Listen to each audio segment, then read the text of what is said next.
بعد تقریر پیش کریں گے محمد ریحان ابن مالک بادشاہ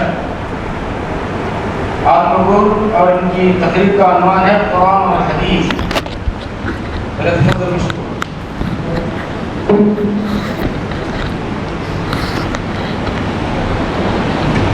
السلام علیکم ورحمۃ اللہ وبرکاتہ۔ نحمدہ ونصلی علی رسول الکریم، اما بعد۔ محترم صدر جلسہ، ذمہ داران مدرسہ، معزز علماء اکرام اور حاضرین جلسہ، آج کے اس جلسے میں میری تقریر کا عنوان ہے قرآن اور حدیث۔ اللہ کی طرف سے جو کتابیں اللہ کے رسولوں پر اتاری گئیں ان میں سب سے آخری کتاب قرآن شریف ہے۔ یہ سب کا سب ایک مرتبہ نہیں اترا ہے۔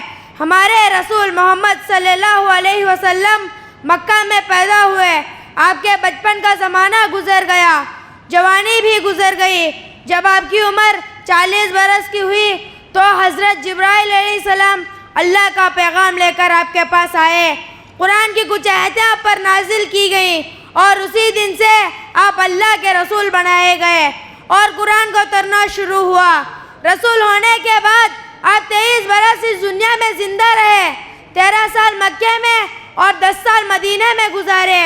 اس مدت میں قرآن شریف بھی تھوڑا تھوڑا موقع بہ موقع اترتا رہا اور 23 برس میں اس کے 30 پارے پورے ہوئے۔ جب کوئی سورت یا آیت نازل ہوتی ہے تو رسول اللہ صلی اللہ علیہ وسلم اس کو لکھوا دیا کرتے تھے اور بہت سے مسلمان اس کو زبانی بھی یاد کر لیا کرتے تھے۔ قرآن شریف سے پہلے جو کتابیں نازل ہوئی تھیں ان میں لوگوں نے رد و بدل کر دیا تھا، اس لیے آپ کو قرآن شریف کی حفاظت کا بڑا خیال تھا۔ لوگوں کو اس کے الفاظ بھی یاد کرائے اور اس کے معنی اور مطلب کو بھی خوب سمجھایا، اس کے ہر حکم پر خود عمل کیا، اپنے ساتھیوں کو بھی جن کو صحابہ کہتے ہیں اس پر عمل کرایا۔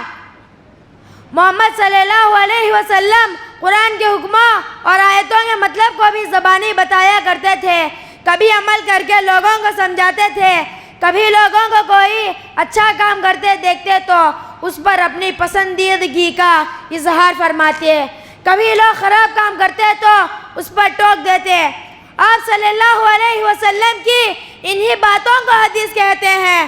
قرآن کا صحیح مطلب حدیث ہی سے سمجھ میں آتا ہے، اس لیے مسلمان وہی ہیں جو قرآن اور حدیث دونوں کا معنی۔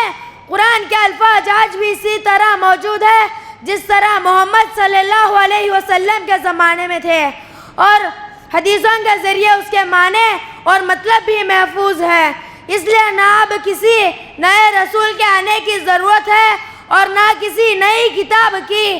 اب قیامت تک کے لیے ہمارے اور ساری دنیا کے واسطے قرآن اور حدیث دونوں چیزیں کافی ہیں، اور دین کا یہی سیدھا راستہ ہے۔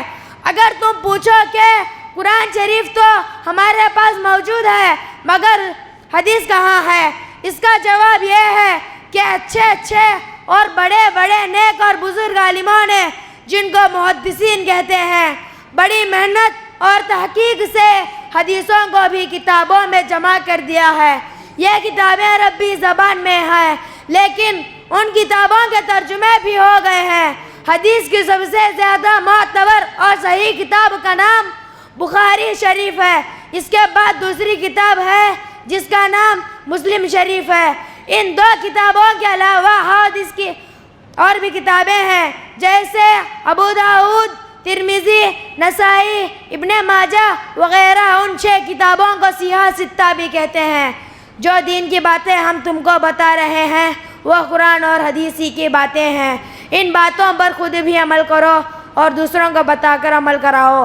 آخر میں اللہ تعالیٰ سے دعا ہے اللہ تعالیٰ ہم سب کو قرآن اور حدیث پر عمل کرنے کی توفیق عطا فرمائے، آمین ثم آمین۔ وآخر دعوانا ان الحمدللہ رب العالمین، والسلام علیکم ورحمۃ اللہ وبرکاتہ۔ ماشاءاللہ تبارک اللہ، بڑے زبردست انداز میں